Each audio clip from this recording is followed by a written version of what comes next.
I want to tell you a story. It's a bit embarrassing, actually. A few years ago, we invited a speaker from the UK to come and give us a talk in the town that I was living. My friends and I were standing outside the lecture theater and we're watching people come in and fill up the seats. One particular young girl stood out to me, and she stood out for all the wrong reasons. She was wearing clothes that were spray-on tight.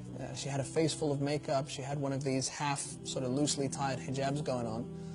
And I remember, for some reason, just seeing this girl dressed in this way and coming to this event that's about the Day of Judgment, I was just full of anger. And I turned to my friends and I said to them, what's wrong with this girl, and why isn't she, respecting Allah subhanahu wa ta'ala, and why is she dressed in this way, and of all the places you could go dressed like this, why choose this particular event? And it just hit a nerve for me for some reason. I even thought about going up to her and saying to her, why are you coming here dressed this way? Don't you know that this is an Islamic event? Don't you know that this is not the way you're supposed to dress? But my friends talked me out of it. Anyway, we went inside the hall and the speaker gave his talk. It was a beautiful talk. And at the end of the talk, someone made their way up to the stage and handed him a little paper note. He unfolded it on the stage and he read it, and it said that there's 2 non-Muslim women in here that want to come on stage and say their shahada. They want to accept Islam.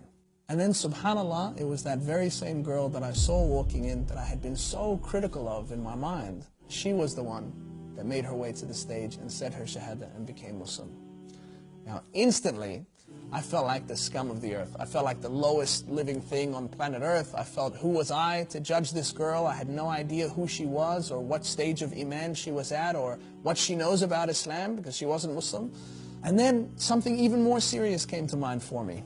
What if I had gone up and spoken to her? What if I was, in that moment, angry, upset, and we know that anger is from the shaitan? What if in that moment, with all that anger inside me, I went up to that girl and I said, hey, how dare you come to this event dressed like that? What impact would I have had? I could have been the reason why this girl walked away from that event and even walked away from Islam. I started the night thinking that I was such a better Muslim than her. Subhanallah. At the end of the night, Allah subhanahu wa ta'ala showed me that the opposite is true. When someone says their shahada, Allah subhanahu wa ta'ala takes all of their previous bad deeds and converts them all into good deeds. So by the end of the night, all she had in her scales were good deeds and not a single bad deed, but I still had mine.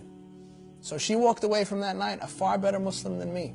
We have to be careful not to drive people away from Islam, but instead only to be a force to push people closer to Allah subhanahu wa ta'ala and closer to Jannah. It's a lesson I hope I'll never forget. Never judge anyone else. You don't have the whole story. Everything I have, everything I own.